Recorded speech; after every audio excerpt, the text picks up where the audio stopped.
আমি বহুদিন ধৈর্য ধারণ করেছিলাম। বিগত পরাজিত সরকার 16 বছর যখন নির্যাতন করেছে দেশের মুসলমানকে, অরাজনৈতিক ভাবে ওই স্বৈরাচার সরকারের বিরুদ্ধে আব্বাসীর চেয়ে বেশি বক্তব্য কেউ দেয় নাই। তার মানে এই নয় এখন যারা দায়িত্বে আছে ওনারা ইসলাম বিরোধী কাজ করবে আর আমি চুপচাপ মেনে নিব, তা হতে পারে না। কোন গোষ্ঠীর কোন দলের লেজুর ভিত্তি করা কেরামতের জনপ্রিয় আওলাদের চরিত্র হতে পারে না। ইসলামের স্বার্থে যা বলার তাই বলবো, প্রয়োজনে ফাঁসি কাটতে ঝুলার জন্য প্রস্তুত।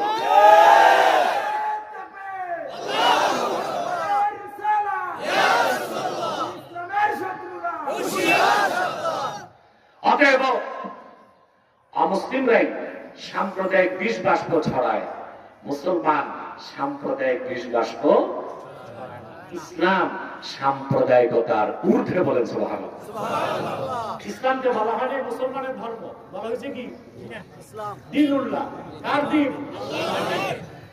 সেজন্য বলি ভাইয়েরা, দিন হচ্ছে দ্বীনুল্লাহ, জমিন হচ্ছে আরদুল্লাহ, আমরা হচ্ছি ইবাদুল্লাহ।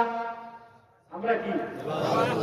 জমিন আরদুল্লাহ, আল্লাহর জমিন, আমরা আল্লাহর বান্দা। দিন হচ্ছে আল্লাহর দিন। অতএব আল্লাহর জমিনে আল্লাহর বান্দারা আল্লাহর দিনের আইনকে প্রতিষ্ঠিত করবে, সেখানে সাম্প্রদায়িকতা কিংবা মৌলবাদের ধোঁয়া তোলার কোন সুযোগ নাই। আছে? এদেশের প্রতিটি মুসলমান চায় কোরআন ও সুন্নাহর আইনে দেশ চলবে। চান না আপনারা? কথা বলেন। প্রতিটি মুসলমানের স্বপ্ন এটাই, কোরআন ও সুন্নাহর আইন দিয়ে দেশ চলবে, আর সেটা হতে হবে খেলাফার পদ্ধতিতে। ঠিক না?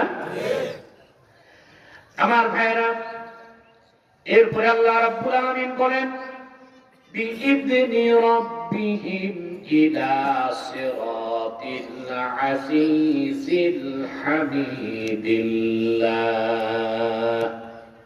মুহাম্মদ সাল্লাল্লাহু আলাইহি সাল্লাম, আপনার কাছে কোরআন প্রেরণ করেছি আমি আল্লাহ, যেন আপনি গোটা মানব জাতিকে অন্ধকার সমূহ থেকে একটি আলোর দিকে নিয়ে আসেন।